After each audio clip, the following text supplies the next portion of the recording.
Hi అందరికీ వంటశాల ఛానల్కి స్వాగతం అండి. వంటశాలలో నేను చూపించబోయే రెసిపీ వచ్చేసి చికెన్ కర్రీ. చాలా బాగుంది, అలాగే చాలా ఈజీగా చేసుకోవచ్చు. గ్రేవీ కూడా బాగుంటుంది. కొంచెం పలుచగా ఉన్నా సరే టేస్ట్ మాత్రం చాలా బాగుంటుంది. చాలా సింపుల్గా చేసుకోవచ్చు అండి. నేను ఈ చికెన్ కర్రీకి అయితే 1 కిలో చికెన్ అయితే తీసుకున్నాను.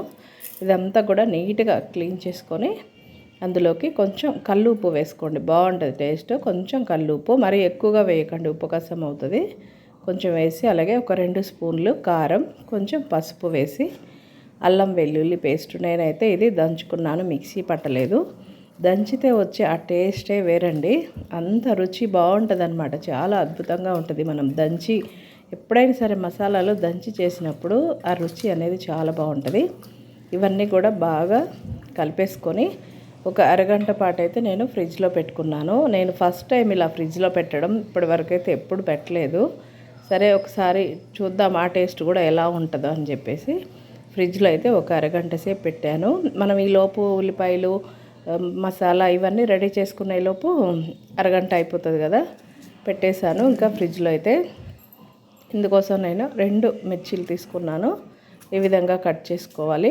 మిర్చీలను అయితే నేను ఈ విధంగా కట్ చేశాను. మీకు ఎలా కావాలంటే అలా కట్ చేసుకోవచ్చు. అలాగే ఇది గ్రేవీ కూడా కావాలి కాబట్టి నేను 3 ఉల్లిపాయలు అయితే తీసుకున్నాను, మీడియం సైజువి. మనం తినే దాన్ని బట్టి చూసుకోవాలి. ఇంకా గ్రేవీ ఎక్కువగా కావాలనుకుంటే కూడా ఇంకొక 2 ఉల్లిపాయలైనా వేసుకోవచ్చు. మరీ ఎక్కువ వేసారంటే స్వీట్ వచ్చేస్తుంది టేస్ట్ అయితే.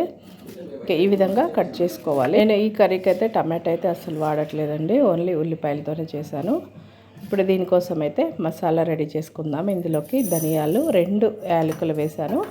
ఇవన్నీ బాగా వేపుకోవాలి. అలాగే 1 స్పూన్ వచ్చేసి జీలకర్ర వేశాను, అంతేను.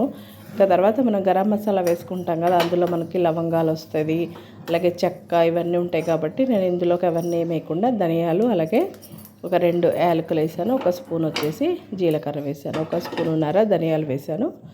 ఇంకా ఇవన్నీ చల్లారిన తర్వాత మసాలా పట్టి పెట్టుకోవడమే. ఇంకా ఇప్పుడు నేను ఒక వెడల్పాటి గిన్నె తీసుకొని అది స్టవ్ మీద పెట్టాను. నేను అంటే మందంగా ఉండేది తీసుకుంటాను ఎప్పుడు కూడా, మనకి అడుగంటకుండా ఉంటుంది అనమాట.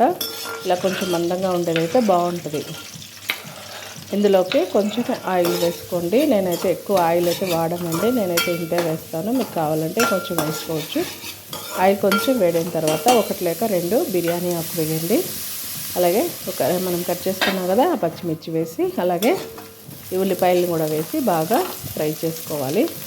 కొంచెం కరివేపాకు కూడా వేసి ఇంకా మూత పెట్టేస్తే 1 నిమిషం ఉంచామంటే ఉల్లిపాయలు అనేవి కొంచెం మెత్తపడతాయి అన్నమాట. నేను ఇంకా అక్కడ చికెన్ కలిపేటప్పుడు అల్లం వెల్లుల్లి పేస్ట్ వేసాను కదా, మిగిలిందైతే ఇందులో వేద్దాం అనుకున్నాను, వేసాను. కానీ అది వీడియో అయితే స్కిప్ అయిపోయింది. ఇంకా ఇందులోకి వేసాను. పసుపు కూడా కొంచెం వేసి ఉల్లిపాయలతో బాగా ఫ్రై అయిపోయినాయి. ఇప్పుడు మనం ఫ్రిడ్జ్లో పెట్టుకున్న ఈ చికెన్ కూడా తీసుకొచ్చి ఇందులో వేసి బాగా కలపండి. ఇలా కలిపేటప్పుడు స్టవ్ని అయితే కొంచెం హైలో పెట్టండి. ఆ వేస్ట్ ఏదైనా వాటర్ ఇట్లా ఉంటుంది కదా, అంతా డ్రై అయిపోద్ది అనమాట. అలా పెట్టిన తర్వాత ఇంకా మనం మూత పెట్టేటప్పుడు సిమ్లో పెట్టుకోండి. సిమ్లో పెడితే బాగా చక్కగా ఉడుకుతుంది. నా వాయిస్ వచ్చి కొంచెం డిఫరెంట్గా ఉందండి, బాగా కోల్డ్ వచ్చిందనమాట, అందుకే వాయిస్ అనేది అలా ఉంది.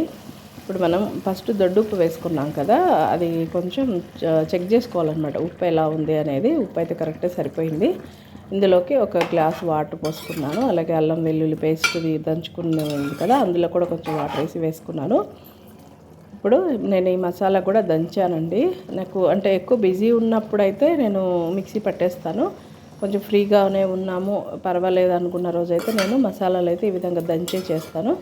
కొంచెం గరం మసాలా కూడా వేసుకొని ఇంకా మొత్తం అంతా ఇలాగా కలిపేసేయడమే. అలాగే మనం కారం కొంచెం వేసుకున్నాం కదా, ఇంకా ఇవన్నీ మనము టేస్ట్ అది చూసుకున్న తర్వాత మనకి ఏదైనా తక్కువ అనిపిస్తే మళ్ళీ వేసుకోవచ్చు. నాకైతే ఉప్పు కరెక్ట్గా సరిపోయిందండి, కల్లుప్పు కాబట్టి. అందులోనే మేము ఉప్పు కొంచెం తక్కువగానే తింటాము. కారం తక్కువ అనిపించింది, కొంచెం కారం వేసాను. అలాగే కసూరి మేతి, కొత్తిమీర వేసామంటే చికెన్ కర్రీ కూడా చాలా బాగా ఉడికిందండి. అట్లా ఉడికినప్పుడు టేస్ట్ కూడా బాగుంటుంది. మనం వేసిన ఉప్పు కారాలు మసాలాలు కూడా ఆ చికెన్ పీస్కు పట్టి చాలా టేస్ట్ ఉంటుంది. రైస్లోకైనా చపాతీలోకైనా అలాగే పూరీలోకైనా సరే చాలా అద్భుతంగా ఉంది కర్రీ అయితే. మనకు చికెన్ పులుసు వచ్చేసి కొంచెం పల్చగా ఉన్నా సరే టేస్ట్ బాగుండాలి. మన చిక్కగా ఉంటేనే టేస్ట్ అనుకోకూడదు. పలుచగా ఉన్నా సరే అది రుచి అనేది చాలా చాలా బాగుంటుంది. ఇట్లా మనకు గ్రేవీ లాగా ఉంటేనే రోటీలోకైనా రైస్లోకైనా తినడానికైతే బాగుంటుందండి. ఫ్రై చేసుకున్నప్పుడు ఎలాగో మనం బాగా ఫ్రై చేస్తాము, ఇలా గ్రేవీ చేసుకున్నప్పుడు అయితే కొంచెం పలుచగా చేసుకుంటేనే బాగుంటుంది చికెన్ కర్రీ.